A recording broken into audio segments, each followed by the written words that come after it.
So life just నీది కాదు.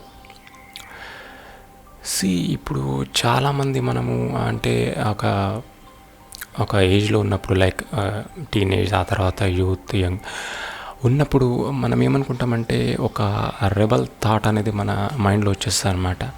Like నా లైఫ్ నా ఇష్టము, నా లైఫ్ మీద ఎవరికి హక్కు లేదు, అది ఇదని. కానీ డెఫినెట్లీ క్లియర్గా థింక్ చేస్తే ఈ లైఫ్ అనేది మనదే కావచ్చు. ఎవరి లైఫ్ వాళ్ళదే, కానీ ఇంకా ఎవరికైనా దాని మీద కొంత మేరకు హక్కు ఉంది అంటే అది డెఫినెట్గా మన మీద ఆధారపడ్డ వాళ్ళది, అంటే మనకు జన్మనిచ్చిన వాళ్ళది, మన ఫ్యామిలీది. సో అదొక్కటి ఖచ్చితంగా గుర్తుపెట్టుకోవాలి. అదేంటంటే అన్అవాయిడబుల్ అనమాట. వాళ్ళని మనం కాదనలేము. ఖచ్చితంగా కూడా దే ఆర్ డిపెండెంట్, అంటే వాళ్ళకు ఒక ఉంది అనమాట, చిన్నపాటి హక్కు అనేది ఉంది. సో అదొకటి ఖచ్చితంగా మనం మైండ్లో పెట్టుకోవాలి. ఎందుకంటే మనము ఇక్కడ భూమి మీద మనం ఒక తీసుకున్నామంటే దానికి కారణం కేవలం మన పేరెంట్స్ చేస్తారు. అందరికి తెలిసిన విషయమే అది పెద్ద.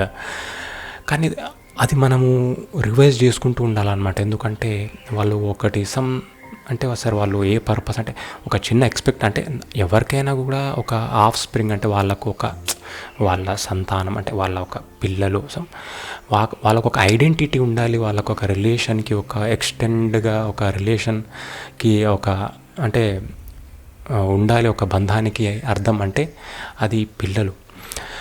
సో అది ఎప్పటికి కూడా ఆనందంగా ఉండాలి అని వాళ్ళు కోరుకుంటారు.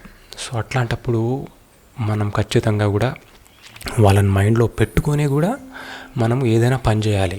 నాకెవ్వరు లేరు, నేను నా లైఫ్ నా ఇష్టము అని కాకుండా డెఫినెట్లీ అది మైండ్లో బేర్ చేసుకొని. సరే ఇక్కడ ఎందుకు చెప్తున్నానంటే, ఇది ఫర్ ఎగ్జాంపుల్ మనం ఎవరితోటైనా ఒక రిలేషన్ స్టార్ట్ చేసాం అనుకోండి, అంటే ఒక పర్సన్ తోటి, అంటే అదే లవ్ అనుకోవచ్చు ఇంకా.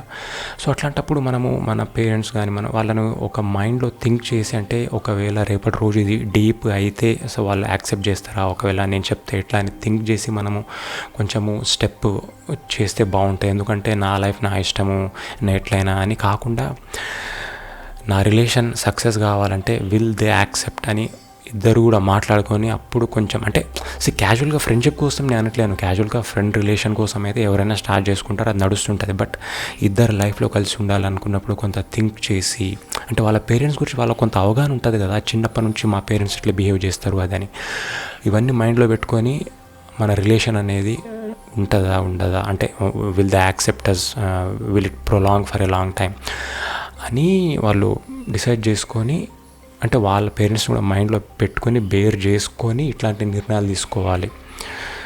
అప్పుడు బాగుంటుందని. ఎందుకంటే లైఫ్ అనేది ఇండివిజువలే కావచ్చు, మనకు జన్మనిచ్చిన పేరెంట్స్కి అయితే డెఫినెట్గా ఉంటుంది. ఆ తర్వాత మన రిలేషన్ ఒకవేళ సక్సెస్ అయ్యి మనము రేపు మనం ఒక రిలేషన్లో, అంటే మనం ఒక ఫ్యామిలీగా తయారైనప్పుడు కూడా మన పిల్లలకు కూడా వాళ్ళకు కూడా మన లైఫ్ మీద ఉంటుంది. ఎందుకంటే మనం వాళ్ళకు అన్యాయం చేయకుండా మంచిగా ఉన్నప్పుడే కదా. ఆర్ఎల్స్ నా లైఫ్ నా ఇష్టమని ఇష్టం వచ్చినట్టు బిహేవ్ చేసాం అనుకోండి, they will that thing will impact our family, అంటే చిల్డ్రన్ కావచ్చు ఎవరైనా. సో అందుకని లైఫ్ అనేది ఇండివిజువల్ ఒక్కడే నిజమే, బట్ కొంతమంది వెనక ముందు ఉన్నారు, అది కూడా మనం మైండ్లో పెట్టుకొని our life should be move on. Thank you.